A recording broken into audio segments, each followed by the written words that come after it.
हे वाक्य ऐकून किती बायका आतून मरतात माहितीये? अवनीने या वाक्यालाच उत्तर लिहिलं, जे इतिहासात पहिल्यांदा एका नवऱ्याचं आयुष्य बदलणार होतं. रात्रीचे 11 वाजलेले. घरभर शांतता. छोट्या गार्गीचा श्वास हलकेच ये-जा करत होता. त्या शांततेत अवनीच्या हातून पेन निसटतं आणि ती पुन्हा पत्र लिहायला बसते.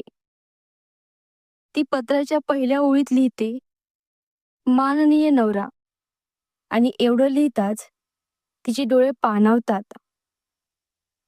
तिला नवऱ्याची प्रत्येक प्रतिक्रिया माहीत असते. पत्र काहीही लिहित बसते. कोणाकडे वेळ आहे?